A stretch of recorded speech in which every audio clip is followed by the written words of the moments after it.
All right, what's going on, everybody? We're just going to jump right into this one, all right? So, full disclaimer, I'm a huge Star Wars nerd, right? Like, I've watched all 9 episodic films. I've watched Rogue One, I've watched the Clone Wars, the animated series. I even watched the OG one back in like 03, 04. I have owned countless Star Wars, action figures. I even own these other, like, wave of action figures called, like, a Tactics. I don't expect anybody to know that.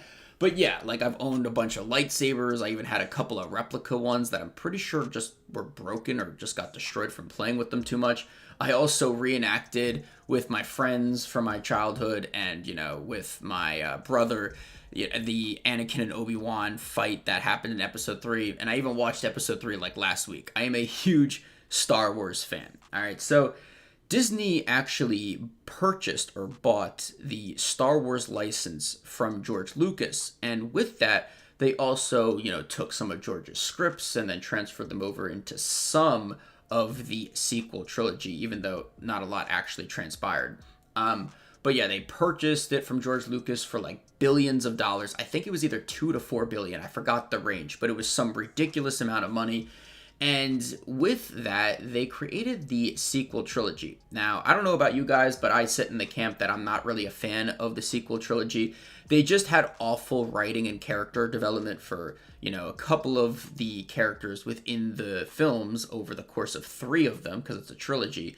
And I was just not a fan of the way they've held the Star Wars license for this long without really doing a lot of impactful stuff with it, other than The Mandalorian, which is actually on Disney Plus right now. But in terms of the way Disney has handled this, just lackluster, and they could definitely do a better job. And with that, they actually recently announced like 12 shows coming out on Disney Plus. So I'm not some financial advisor. Definitely don't take my advice. But it looks like they have a total of 11 shows being announced, and I'm going to show them on the screen in a second. But, I mean, I put some money into Disney after this announcement for sure, because you already know they're going to be increasing the price of Disney+.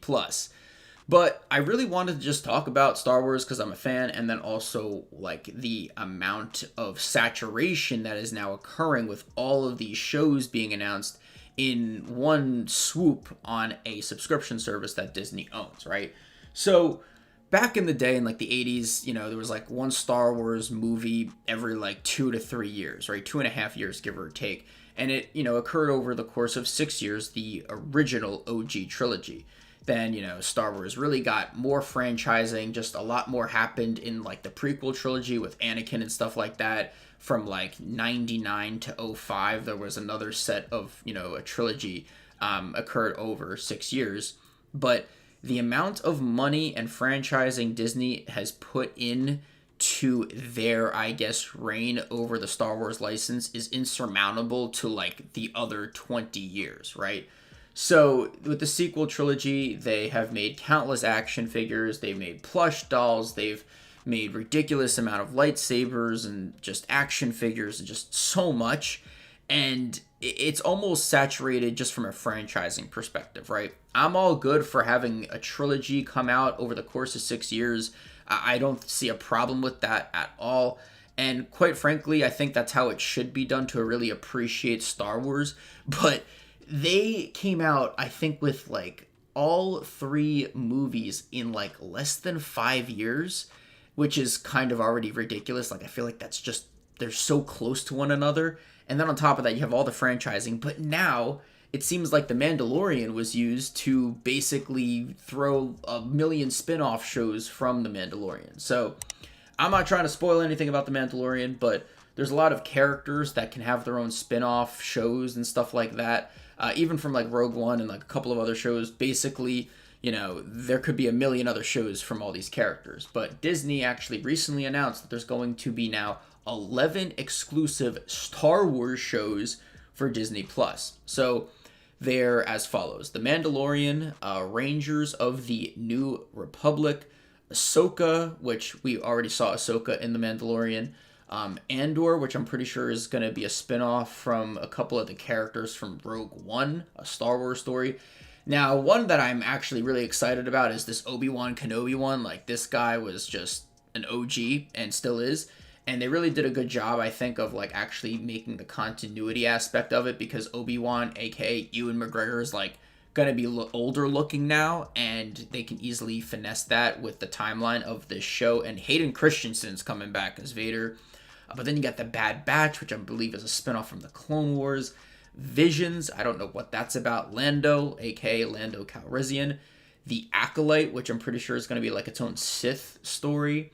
A droid story. And then Rogue Squadron, which I believe is a spinoff from a video game that recently came out. Now, I'm all for video games. I actually have played pretty much every Star Wars video game in existence. But it seems like they really are just doing way too much, way too quickly with this Star Wars license. Just out of nowhere, just being like, oh yeah, The Mandalorian, one Star Wars show. Boom! 11 Star Wars shows that are going to be released over the next, I would assume, half a decade. And I think that's just way too much to even like appreciate some of these shows. I think it's going to be a lot to handle just as a fan too. Like, imagine juggling 11 shows, let alone 11 Star Wars shows, right? It just seems way too much.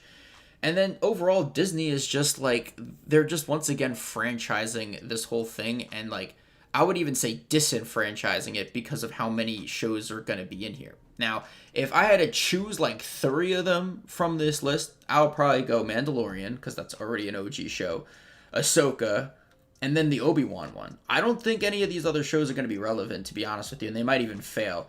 And, you know, I mean, The Bad Batch is like I'm pretty sure going to be an animated series. If it's not, like, I mean, there's a chance. But, like, all these other ones are just spin-offs, and it just blatantly tells me that just want to make as much money as possible from their subscription service. Because you got, like, Netflix, you got Hulu, you got all these other subscription services with their own original content. The only thing really Disney has going for it right now is Star Wars. Like, The Mandalorian's a huge product, and it's a great show. And so far, based off the writing, it seems like it's going to continue to be a great show. But I just don't know how I feel about, like, 11 shows, regardless of what company it is, right? Like, if you're not even a Star Wars fan and you're still listening to me rambling on, kudos to you, right? But imagine just, like, Netflix being like, boom, 11 shows based off of spin-offs of Stranger Things. Like, I would be like, what the like, I would just be like, what is going on? You know what I mean? Like, that's way too much to handle as any type of fan from any franchise, from any type of lineage of lore or whatever. 11 is just a lot. I think they're really going to crash and burn at least probably 8 out of these 11 shows, to be honest with you.